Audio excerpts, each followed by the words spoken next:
How's it going, everybody?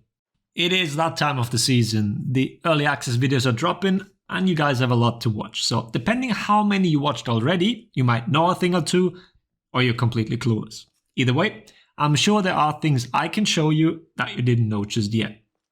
Before we get to it, let me give you the usual disclaimer.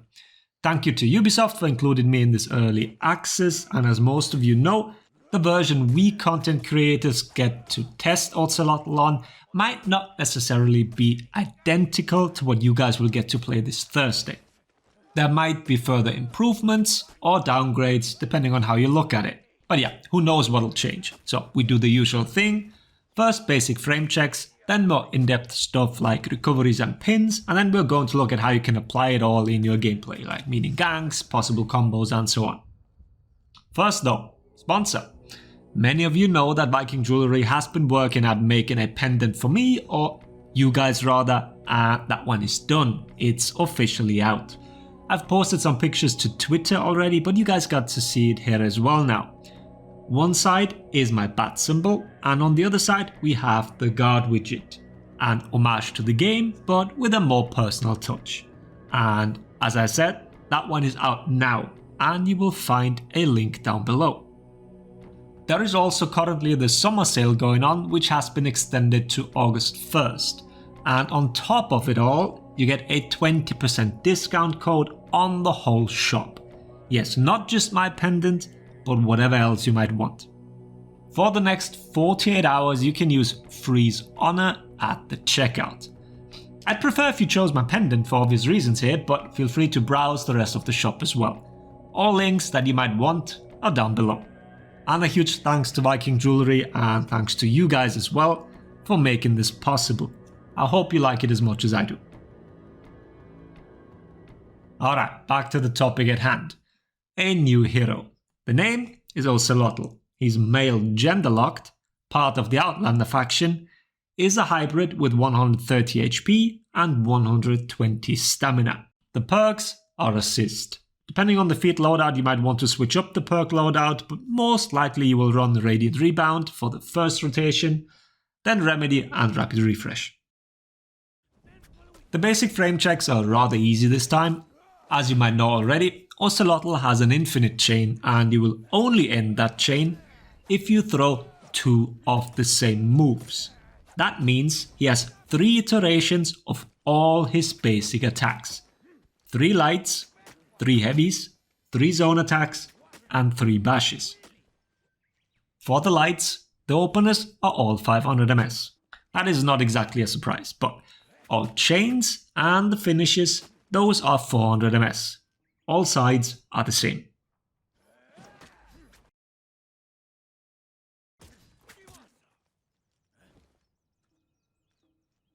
For the heavies, we are looking at 800 ms neutral ones, 700 ms chain ones, and then the finishes are 800 ms again, but they are unblockable.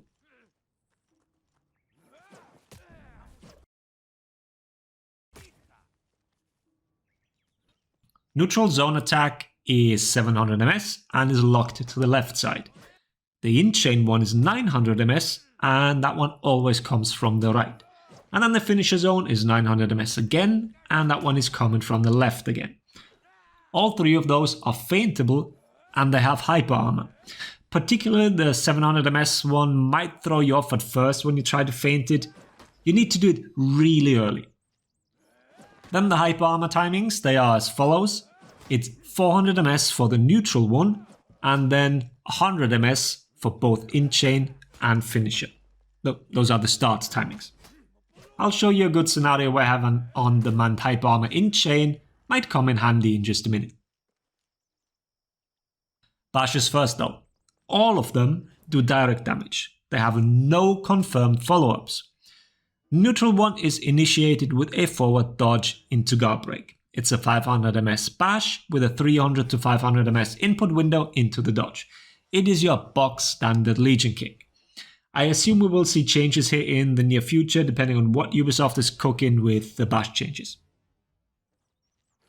And for the in-chain bash, that one is an 800 ms feintable one. That move also chains on whiff. You might have an idea already what I was getting at with the Hype Armor Zone before. And then we have the Finisher Bash. It's 500 ms and applies damage 500 ms after it connects. So from startup to damage, it's a full second. Now, a few very important pieces of information for these bashes. The neutral, as well as the Finisher Bash, have a pinning portion. Yes, you heard right. The neutral bash does as well. This means they do reset hit stun, and any follow-up attack is not damage reduced, but functions as a first attack. The pin duration of the neutral bash is 600 ms. This is 100 ms shorter than a normal bash hit reaction. So that one isn't insane numbers wise. The Finisher Bash pins for 1400 ms. That one is a little bit more significant.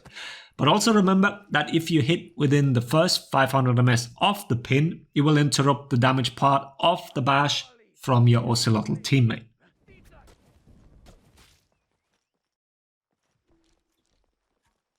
The in-chain bash does not pin and thus also doesn't reset hit stun.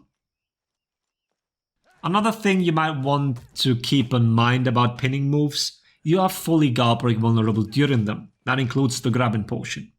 Using the finisher willy-nilly will very much mean you get guard broken if there is an opponent nearby. Range-wise, the neutral one has surprisingly good range. Granted, you need to use the delay window, but that should be obvious. The in-chain and Finisher Bash, on the other hand, have quite bad range. Probably intended, and also a good thing that you can't zoom across a teamfight and pin someone with a 500 ms bash. So keep that in mind and use it accordingly. Target swapping them might leave you wide open. Speaking of, here are the recovery values of the 3 bashes. I'll just put them on screen, I don't need to read them out. These are very much average when it comes to recoveries. The most important thing you need to keep in mind for the in-chain one is that it chains on whiff. So you can't just dodge and try and guard break. So this is a little example scenario of what you will most likely see quite a few times. Trading with your on-demand Hype Armor chain zone after whiffing an in-chain bash.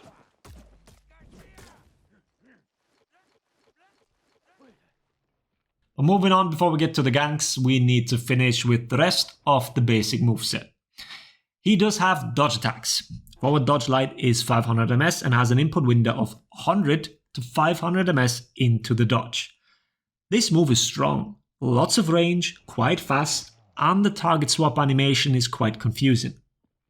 You might even be able to make the argument that it is ever so slightly better than a Furious despite being a light parry, but we'll see how it holds up after a few weeks.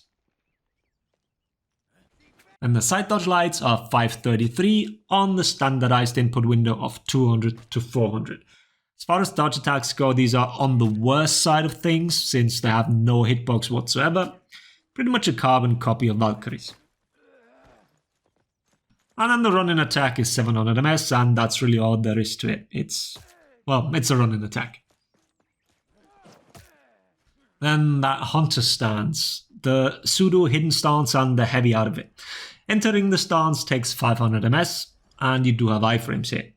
You can move around while sitting in it and it also boosts your movement speed. So you move around faster than other locked on heroes. The heavier that comes out of it is 800 ms, unfaintable with no additional property whatsoever. Well, it does pin the opponent. So the damage is applied in 2 portions. It's 16 damage on contact and then 8 damage after another 600 ms. It also feeds revenge in 2 portions like that. It's a total of 24 revenge. That'll be relevant in just a bit. Exiting the stance takes another 500 ms. You cannot dodge out of it, you cannot block in it, you cannot counter guard break. You are very, very vulnerable sitting in this stance. But alright, a few examples of where this very, very lackluster move might find its uses. As you can see in these examples, it's really not a thing as in-chain defense. Only light hit stun with slow follow-ups are avoided here. What you might use it for is against fully charged bashes or charged bash mix-ups in general. Problem is the heavy follow-up, as it just can't be used as an efficient punish. I don't really want to waste much time here on this one, desperately trying to find a way to make it work. It seems like a vestigial attack straight from the beginning.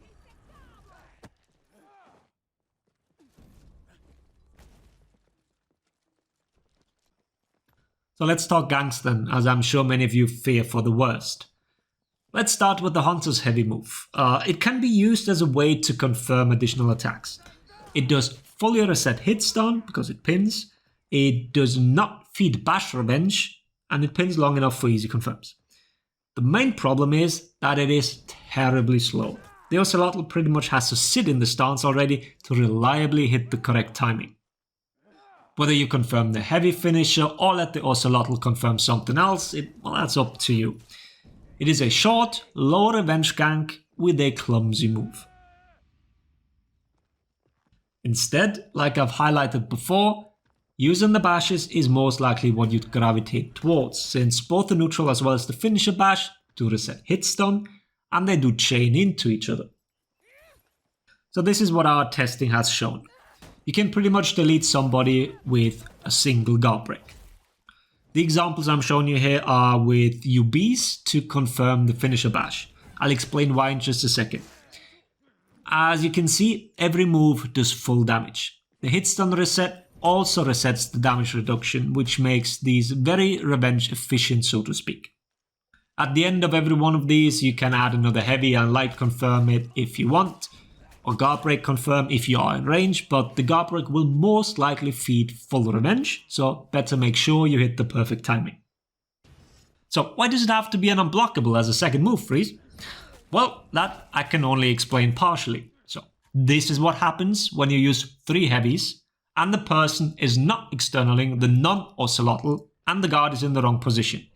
If you manage to hit within 100 ms after the person reset to neutral, meaning they cannot swap the guard, but you can confirm the bash like that. And if you hit, and even only 1 frame before the pin from neutral bash is over, then the finisher bash will bounce. Every time. There is no exception, the bash will bounce. Doesn't matter whether you early or late confirm. But that only goes for heavies. If you use a light as a second move, it is different. A light can late confirm the bash finisher, but it cannot early confirm it.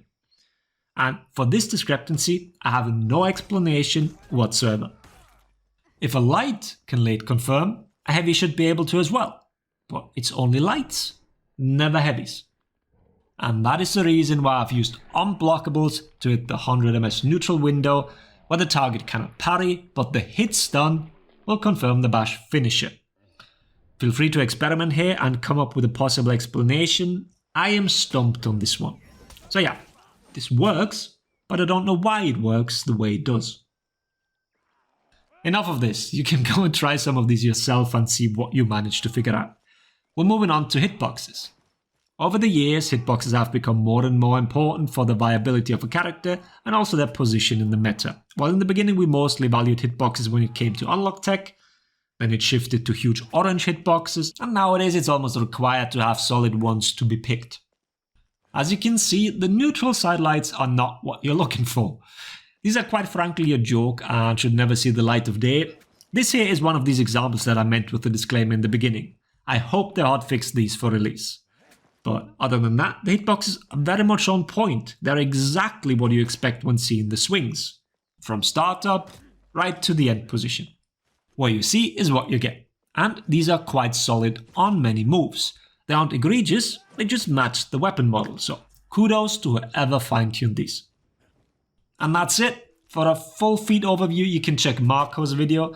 I know that he's done a Mythbusters type video again, and I'm sure he'll point out how ridiculous some of them are. Feel free to ask questions, and don't forget to check out all the links down below, including today's sponsor. Let me know what video about Ocelotl you'd like to see next.